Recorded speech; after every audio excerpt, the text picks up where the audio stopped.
Gonda railway station बना बिना permit के अवैध ई रिक्शा और टैक्सी का अड्डा। जी हां, गोंडा जिले का रेलवे स्टेशन ऐसा स्टेशन है जिसके बाहर बिना परमिट और बिना नंबर के अवैध ई रिक्शा और टैक्सी चालकों का अड्डा बन गया है, जहां से अपराध और अपराधियों का खेल शुरू होता है। यहां के चालकों में कुछ ऐसे भी अपराधी चालक हैं जो यात्रियों से अधिक किराए के साथ साथ लूटमार की घटनाएं भी करते रहते हैं। कई बार यहां से सवारियों को बैठाकर उन्हें लूटा गया है या फिर सवारियों के साथ छिनैती की गई है। कई घटनाओं में पुलिस ने आरोपियों को पकड़कर जेल भी भेजा है।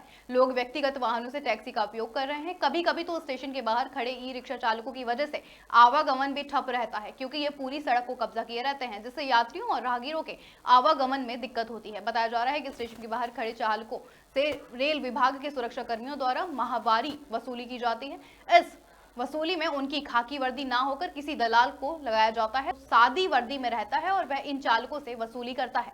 ये गोंडा रेलवे स्टेशन है। यहाँ सैकड़ों नहीं हजारों की संख्या में ई रिक्शा है। ई रिक्शा अगर देखा जाए, पॉजिटिव अगर देखा जाए तो सरकार ने अच्छी व्यवस्था की है। बेरोजगारों को ई रिक्शा मिल गया है, वो रोजी रोटी कमा रहे हैं। वही अगर निगेटिव देखा जाए तो इनके अधिकता के कारण एक्सीडेंटों की घटनाएं बहुत ज़्यादा बढ़ गई हैं। जहाँ बाइक नहीं जाती है वहाँ ई रिक्शा अपनी ई रिक्शा को मोड़ देते हैं। वहीं इनके ई रिक्शा पे अब छिनैती भी शुरू हो गई है। सवारी बैठे रहते हैं, उसी में बदमाश भी बैठे रहते हैं, महिलाओं के साथ छिनैती करते हैं और फरार हो जाते हैं, जिसमें कुछ ई रिक्शा चालक भी इसमें इन्वॉल्व है जो इस धंधे में शामिल रहते हैं।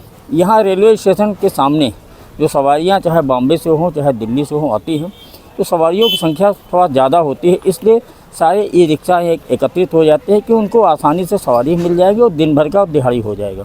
लेकिन यहाँ भी ई रिक्शा चालकों द्वारा मनमानी की जाती है, मनमानी किराया वसूला जाता है। ये इसलिए भी है कि नगर पालिका द्वारा कोई किराया निश्चित नहीं किया गया है।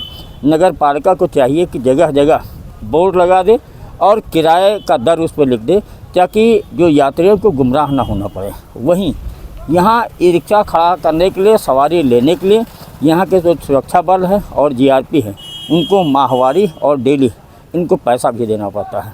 इनके अलावा 4 पहिया वाहन भी यहाँ खड़े होते हैं, जो अक्सर सुनाई पड़ता है कि 4 पहिया वाहन उतरौला, डुमरियागंज और कहाँ कहाँ लेके जाते हैं और बीच रास्ते में नशीला पदार्थ खिला के या सवारियों को उतार कर उनके सामान लूट लेते हैं। ऐसे बहुत मामले पकड़े भी गए हैं।